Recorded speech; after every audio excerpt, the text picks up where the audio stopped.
100 days challenge இன்னைக்கு டே 43. TNPSC 2026ல government service வாங்குவதற்கான நம்ம பயணம் இது.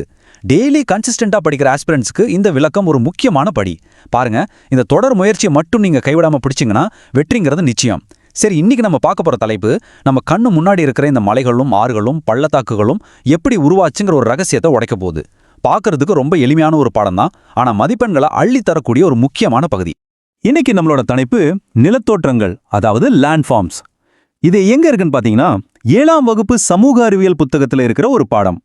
அட, இது ஸ்கூல் புக் தானே அப்படின்னு நம்ம சாதாரணமா நினைச்சிடக்கூடாது. டிஎன்பிஎஸ்சியோட அடித்தளமே இந்த சமச்சீர் புத்தகங்கள் தான். குரூப் 4, குரூப் 2, ஏன் குரூப் 1 பிரிலிம்ஸ் வரைக்கும் கூட இந்த பாடத்திலிருந்து நேரடியான கேள்விகள் வந்திருக்கு. இதுக்கு காரணம் என்னன்னா, நம்மளை சுத்தி இருக்கிற பூகோளத்தை நம்ம எவ்வளோ ஆழமா புரிஞ்சுக்கிட்டோம்னு சோதிக்கிறதுக்கு இது ஒரு மிகச்சிறந்த தலைப்பு. அதனால கவனமா பார்ப்போம். சரி, இன்னைக்கு நம்மளோட பயணம் எப்படி இருக்க போகுதுன்னு ஒரு சின்ன ரோட் மேப் பார்த்துடலாம். முதல்ல ஆறு, அப்புறம் பனியாறு, காற்று, அதுக்கப்புறம் கடல் அலைகள். இந்த 4 முக்கியமான சக்திகளும் எப்படி நிலத்தை உருவாக்குது, மாற்றி அமைக்குதுன்னு ஒன்னொன்னா பார்க்க போறோம். கடைசியா ரொம்ப ரொம்ப முக்கியமா, இதிலிருந்து டிஎன்பிஎஸ்சில எப்படி கேள்விகள் வரும், அதுக்கு நாம எப்படி தயாராகணும்னு ஒரு சின்ன அனாலிசிஸ் பண்ணுவோம். ஓகே, நம்மளோட முதல் பகுதிக்குள்ள போகலாம். ஆற்றின் செயல்பாடுகள். ஒரு ஆறு மலையில உற்பத்தியாகி கடல்ல கலக்கிற வரைக்கும் சும்மா ஓடுறதில்ல. அது ஒரு சிற்பி மாதிரி நிலத்தை செதுக்கிற வேலைய தொடர்ந்து செஞ்சுக்கிட்டே இருக்கு. அது போற வழியில பாறைகளை அரிக்குது, அந்த சின்ன சின்ன துகள்களை தன்னோட கடத்திக்கிட்டு போகுது. கடைசியா அதோட வேகம் குறையும் போது அதை ஒரு இடத்துல படிய வைக்குது. இந்த அரித்தல் மற்றும் படிவித்தல், அதாவது இரோஷன் அண்ட் டெபாசிஷன், இந்த செயல்களால தான் நம்ம பார்க்குற பலவிதமான நிலத்தோற்றங்களும் உருவாகுது. இப்போ இந்த ஸ்லைட பாருங்க. இதுதான் வி வடிவ பள்ளத்தாக்கு. ஆறு ஒரு மலைப்பகுதியில ரொம்ப வேகமா சரிவுல பாயும்போது அதோட முழு சக்தியும் கீழ்நோக்கி தான் செயல்படும். இதனால அது பள்ளத்தாக்க ஆழமா அரைச்சிக்கிட்டே போகும். பக்கவாட்டுல அரிக்கிறத விட ஆழமா அரிக்கிறது தான் அதிகமா இருக்கும். இதனால பார்க்கறதுக்கு ஆங்கில எழுத்தான வி மாதிரி ஒரு அழகான அமைப்பு உருவாகும். இது ஆற்றின் அரித்தல் செயலால உருவாகிற ஒரு முக்கியமான நிலத்தோற்றம். ஞாபகம் வச்சுக்கோங்க, ஆறுனாலே வி வடிவ பள்ளத்தாக்கு. இது ஒரு நேரடி கேள்வி. அடுத்து நீர்வீழ்ச்சி. இது நம்ம எல்லாருக்குமே ரொம்ப பிடிச்ச ஒரு விஷயம். ஆனா இது எப்படி உருவாகுதுன்னு தேர்வுல கேட்பாங்க. ஒரு ஆறு ஓடி வரும்போது அதோட பாதையில முதல்ல கடினமான பாறையும் அதுக்கடுத்து மென்மையான பாறையும் இருந்தா என்ன ஆகும்? ஆறு அந்த மென்மையான பாறையை ரொம்ப சுலபமா அரிச்சிடும். அப்போ கடினமான பாறையோட விளிம்புல இருந்து தண்ணி செங்குத்தா கீழே விழும். இதுக்கு பேரு தான் நீர்வீழ்ச்சி. அப்படி விழும்போது தண்ணி விழுகிற இடத்துல ஒரு பெரிய பள்ளம் உருவாகும். அதுக்கு விழுக்குளம் அல்லது பிளஞ்ச் பூல்னு பேரு. இந்த பிளஞ்ச் பூல் என்ற கீவேர்ட் ரொம்ப முக்கியம். இப்போ நம்ம பார்க்க போறது தேர்வுல திரும்ப திரும்ப கேட்கப்படுற ஒரு பகுதி, குதிரை குழம்பு ஏரி அல்லது ஆக்ஸ்போல் லேக். ஆறு மலைப்பகுதியிலிருந்து சமவெளி பகுதிக்கு வந்ததும் அதோட வேகம் நல்லா குறைஞ்சிடும். அதனால அது நேரா போக முடியாம வளைஞ்சு நெளிஞ்சு போக ஆரம்பிக்கும். இந்த வளைவுகளுக்கு மியாண்டர்கள்னு பேரு. காலப்போக்கில் இந்த வளைவு ரொம்ப அதிகமாகி அதோட 2 முனைகளும் ஒண்ணுக்கொன்னு ரொம்ப பக்கத்துல வந்துடும். வெள்ளம் வரும்போது ஆறு அந்த பெரிய வளைவை விட்டுட்டு குறுக்க வழியில நேரா போக ஆரம்பிச்சிடும். அப்படி துண்டிக்கப்பட்ட அந்த பழைய வளைவு தான் ஒரு குதிரையோட குழம்பு வடிவத்துல ஒரு ஏரியா மாறிடும். இதுக்கு தான் குதிரை குழம்பு ஏரின்னு பேரு. இது ரொம்ப ரொம்ப முக்கியமான ஒரு கான்செப்ட். சரி, ஆறு அரிச்ச பொருட்களை எல்லாம் எங்கேயாவது படிய வைக்கணும் இல்லையா? ஆறு சமவெளி பகுதிக்கு வந்ததும் வேகம் குறையும் போது தன்னோட கொண்டு வந்த வண்டல் மண்ணையெல்லாம் கரையோரங்கள்ல படிய வைக்கும். இதனால வெள்ளச்சமவெளிகள் ஃப்ளட் பிளேன்ஸ்னு உருவாகும். ஆற்றின் கரைகளை பலப்படுத்துற மாதிரி இயற்கையாவே உருவாகிற மேடுகளுக்கு லீவீஸ்னு பேரு. கடைசியா ஆறு கடல்ல கலக்க போற இடத்துல பல கிளைகளா பிரியும். அதுக்கு கிளையாறுகள், டிஸ்ட்ரிபியூட்டரிஸ்னு பேரு. இது எல்லாத்தையும் விட ரொம்ப முக்கியமா, அப்படி படிய வைக்கிறதால உருவாகிறது தான் டெல்டா. டெல்டா இது ஆற்றோட படிவித்தல் வேலையோட ஒரு உச்சக்கட்டம்னு சொல்லலாம். ஆறு கடலோட கலக்கிற இடத்துக்கு முகத்துவாரம்னு பேரு. அந்த இடத்துல ஆற்றோட வேகம் கிட்டத்தட்ட 0 அதனால அது கொண்டு வந்த எல்லா வண்டல் படிவுகளையும் அங்கேயே கொட்டிடும். அப்படி படிகிற அந்த நிலப்பகுதி ஒரு முக்கோண வடிவத்துல ரொம்ப வளமான பகுதியா இருக்கும். இதுக்கு தான் டெல்டான்னு பேரு. உலகத்திலே மிகப்பெரிய டெல்டா எதுன்னு கேட்டா நம்ம கங்கை பிரம்மபுத்திரா டெல்டா தான். இது தேர்வுல அடிக்கடி கேட்கப்படுற ஒரு முக்கியமான பாயிண்ட். திரவநிலையில இருக்கிற நீர் எப்படி நிலத்தை செதுக்குதுன்னு பார்த்தோம். இப்போ அதே நீர் திடநிலையில, அதாவது பனிக்கட்டியா இருக்கும்போது என்ன செய்யுதுன்னு பாப்போமா? வாங்க அடுத்த காரணிக்கு போகலாம். பனியாறுகள், அதாவது கிளேஷியஸ். உயரமான மலைப்பகுதிகள்லயும் துருவப் பகுதிகள்லயும் பனி உறைஞ்சு ஒரு பெரிய பனிமலையா உருவாகி புவியீர்ப்பு விசையால மெதுவா நகரும். இப்படி நகர்ற ஒரு பனியாறு தான் பனியாறு.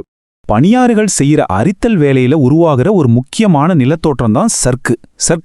பனியாறு ஒரு மலையிலிருந்து நகர ஆரம்பிக்கும் போது அது இருக்கிற இடத்துல இருக்கிற பாறைகளை அரிச்சு ஒரு கை நாற்காலி மாதிரி ஒரு பெரிய பள்ளத்தை உருவாக்கும். இதுக்கு பேரு தான் சர்க்கு. இந்த வார்த்தையை நல்லா ஞாபகம் வச்சுக்கோங்க. இது பொறுத்துக்க மாதிரியான கேள்விகள்ல வர ரொம்ப வாய்ப்பு இருக்கு. இந்த ஸ்லைடு மிக மிக முக்கியமானது. இதிலிருந்து ஒரு நேரடி கேள்வி வரலாம். நல்ல கவனிங்க. ஒரு ஆறை ஒரு கூர்மையான கத்தி மாதிரி கற்பனை பண்ணிக்கோங்க. அது நிலத்தை ஆழமா வெட்டி வி வடிவத்தை உருவாக்குது. ஆனா ஒரு பனியாறு அது ஒரு பெரிய புல்டோசர் மாதிரி.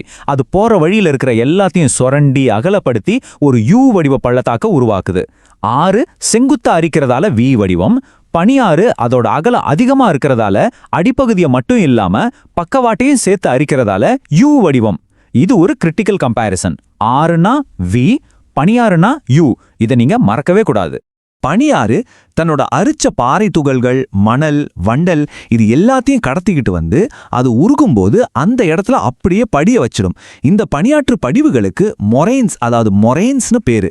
பாருங்க, எப்படி ஆற்றுக்கு டெல்டாவோ அதே மாதிரி பனியாருக்கு மொரைன். டிஎன்பிசியை பொறுத்த வரைக்கும் எந்த காரணி எந்த படிவை உருவாக்குதுன்னு பொறுத்துக்க கேள்விகள்ல அடிக்கடி கேட்பாங்க. சோ பனியாறு, மொரைன், இதை நல்லா ஞாபகம் வச்சுக்கணும். சரி, நீர் திரவமாகவும் திடமாகவும் பார்த்தாச்சு. இப்போ வாயு நிலையில இருக்கிற காற்று என்ன வேலை செய்யுதுன்னு பார்ப்போம். அடுத்ததான் நம்ம மூணாவது காரணி காற்று. எல்லா இடத்துலையும் காற்று அடிச்சாலும் பாலைவன பகுதிகளில் தான் அதோட அரித்தல் மற்றும் படிவுத்தல் செயல்பாடு ரொம்ப தீவிரமா இருக்கும். ஏன்னா அங்க தாவரங்கள் ரொம்ப குறைவா இருக்கிறதால மணல் துகள்களை காத்து ரொம்ப எளிதா அள்ளிட்டு போகும். பாலைவனத்துல காத்து செய்யற அரித்தல் வேலைக்கு ஒரு சிறந்த உதாரணம் இந்த காளான் பாறை, மஷ்ரூம் ராக். யோசிச்சு பாருங்க, ஒரு பெரிய பாறையோட அடிப்பகுதி மென்மையான பாறையாவும் மேற்பகுதி கடினமான பாறையாவும் இருந்தா என்ன ஆகும்? காத்து வீசும்போது மணல் துகள்களை தூக்கிட்டு போய் பாறையோட அடிப்பகுதியில அதிகமா மோதும். இதனால அடிப்பகுதி அதிகமா அரிக்கப்பட்டு மேற்பகுதி அகலமா அப்படியே இருக்கும். பார்க்கறதுக்கு ஒரு காளான் மாதிரி தெரியும். இதுதான் காளான் பாறை. காற்று தன்னோட வேகத்தை இழக்கும்போது அது தூக்கிட்டு வந்த மணலை எல்லாம் ஒரு இடத்துல ஒரு குன்று மாதிரி படிய வைக்கும். இதுக்கு மணல் குன்றுகள், சாண்ட் டியூன்ஸ்னு பேரு. இதுல நிறைய வகை இருக்கு. உதாரணத்துக்கு பிறை வடிவத்தில் இருந்தா அதுக்கு பார்கேன் அப்படின்னு பேரு. இது காற்றின் படிவுத்தல் செயலால் உருவாகும் ஒரு முக்கியமான நிலத்தோற்றம். இதையும் நீங்க ஞாபகம் வச்சுக்கணும். நம்மளோட கடைசி பகுதிக்கு வந்துட்டோம். கடல் அலைகளின் செயல்பாடுகள். கடல் அலைகள் ஓயாம கரைக்கு வந்து மோதுறதால கடற்கரையோர பகுதிகளில் தொடர்ச்சியா அரித்தல் மற்றும் படிவித்தல் வேலைகள் நடந்துகிட்டே இருக்கு. இதனால பல சுவாரஸ்யமான நிலத்தோற்றங்கள் உருவாகுது. அதை பத்தி பார்க்கலாம். கடல் அலைகளோட அரித்தல் ஒரு தொடர் கதை மாதிரி. இந்த ஸ்லைட்ல இடமிருந்து வலமா பாருங்க, அந்த கதை உங்களுக்கே புரியும்.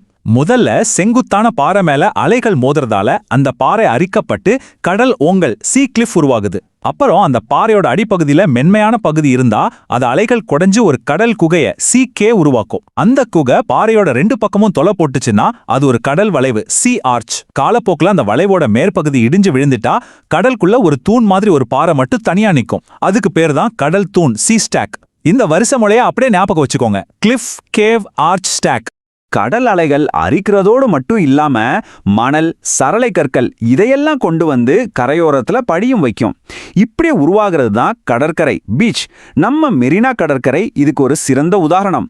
சில நேரங்கள்ல இந்த மணல் படிவுகள் கடற்கரைக்கு இணையா நீளமா படிஞ்சு கடல் நீரோட ஒரு பகுதியை தனியா பிரிச்சிடும். அப்படி உருவாகிற உப்பு நீர் ஏரிகளுக்கு காயல்கள், லகூன் அல்லது உப்பங்கழிகள்னு பேரு. கேரளாவில் இந்த மாதிரி காயல்கள் அதிகமா பார்க்கலாம். சரி நண்பர்களே, இதுவரைக்கும் நாம 4 முக்கியமான காரணிகளால உருவாகிற நிலத்தோற்றங்களை ரொம்ப விளக்கமா பார்த்துட்டோம். இப்போ ரொம்ப முக்கியமான ஒரு பகுதிக்கு வந்திருக்கோம். நாம இவ்வளவு நேரம் படிச்ச விஷயங்களை எப்படி மதிப்பெண்களா மாத்துறதுன்னு பார்க்க போறோம். தேர்வு நோக்கத்துல இதை எப்படி அணுகுறதுன்னு வாங்க பார்க்கலாம். இந்த பாடத்துல இருந்து டிஎன்பிசில கேள்விகள் எப்படி வரும்? பொதுவா ஒரு 3 விதமா வரலாம். 1, நேரடி கேள்வி. உதாரணமா, குதிரை குழம்பு ஏரி எதனால் உருவாகிறது அப்படின்னு நேரா கேட்பாங்க. 2வது, ரொம்ப பொதுவான வகை, பொறுத்துக, மேட்ச் த ஃபாலோவிங். ஒரு பக்கம் காரணியை கொடுத்துட்டு இன்னொரு பக்கம் அது உருவாக்குற நிலத்தோற்றத்தை கொடுத்து பொறுத்த சொல்லுவாங்க. 3வது, கூற்று மற்றும் காரணம், ஸ்டேட்மெண்ட் பேஸ்ட் கொஸ்டின்ஸ். இதுல தான் நம்மளோட ஆழமான புரிதலை சோதிப்பாங்க. கொஞ்சம் கவனமா இருக்கணும். இப்போ இந்த அட்டவணையை நல்லா பாருங்க. இதுதான் இந்த முழு பாடத்தோட சாராம்சம்னே சொல்லலாம். இதை நீங்க ஒரு ஸ்கிரீன்ஷாட் எடுத்து வச்சுக்கிட்டா கூட கடைசி நேரத்துல திருப்புதல் பண்ணும்போது ரொம்ப உதவியா இருக்கும். பொறுத்துக்க கேள்விகள்ல வர்ற 90% கேள்விகளுக்கு இந்த ஒரு டேபிள்ல இருந்தே நம்மால பதில் சொல்லிட முடியும். 6னா வி பள்ளத்தாக்கு, டெல்டா. பனியாறுனா யூ பள்ளத்தாக்கு, மொரைன். காற்றுனா காளான் பாறை, மணல் குன்று. கடல் அலைனா கடல் ஓங்கல், கடற்கரை. இதுதான் இந்த பாடத்தோட ஹை ஈல்ட் ரிவிஷன் டூல். வாங்க ஒரு மாதிரி வினாவை பார்க்கலாம். பின்வருவனவற்றில் ஆற்றின் செயலால் உருவாகாத நிலத்தோட்டம் எது? ஆப்ஷன்ஸ்: டெல்டா, குதிரைக்குழம்பு ஏரி, சர்க்கு, நீர்வீழ்ச்சி. யோசிச்சு பாருங்க.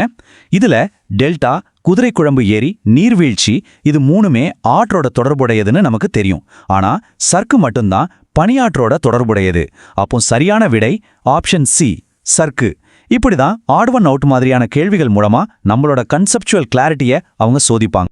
இந்த தலைப்புக்கான முழுமையான தேர்வு நோக்கில தயாரிக்கப்பட்ட குறிப்புகள், டிஎன்பிஎஸ்சில திரும்ப திரும்ப கேட்கப்பட்ட கேள்விகளோட பகுப்பாய்வு அடிப்படையில் தயார் செய்யப்பட்ட PDF நம்ம மெம்பர்ஷிப்ல இணைந்த நண்பர்களுக்கு மட்டும் பிரத்யேகமா கொடுக்கப்படுது.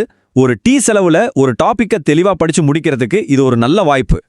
தினமும் இந்த மாதிரி டிஎன்பிஎஸ்சி தேர்வுக்கு பயன்படக்கூடிய விளக்கங்கள் உங்களுக்கு வரணும்னா மறக்காம நம்ம சேனலுக்கு சப்ஸ்கிரைப் பண்ணுங்க. ரொம்ப தீவிரமா படிக்கிற ஒரு முறையான வழிகாட்டுதல் தேவைப்படுற நண்பர்கள் நம்ம மெம்பர்ஷிப்ல சேர்றது மூலியமா பிரத்யேக குறிப்புகள், திருப்புதல் உதவிகள்னு பல பயன்களை பெறலாம். டே 43 வெற்றிகரமா முடிஞ்சது. நாளைக்கு டே 44ல 7ஆம் வகுப்போட அடுத்த முக்கியமான தலைப்புல சந்திப்போம். கன்சிஸ்டன்சி, அதாவது தொடர் முயற்சியை மட்டும் விடாம பின்பற்றினீங்கன்னா டிஎன்பிஎஸ்சி 2026ல அரசாங்க பணியை உங்களுக்காக காத்துக்கிட்டு இருக்கு. தொடர்ந்து படிங்க. All the best.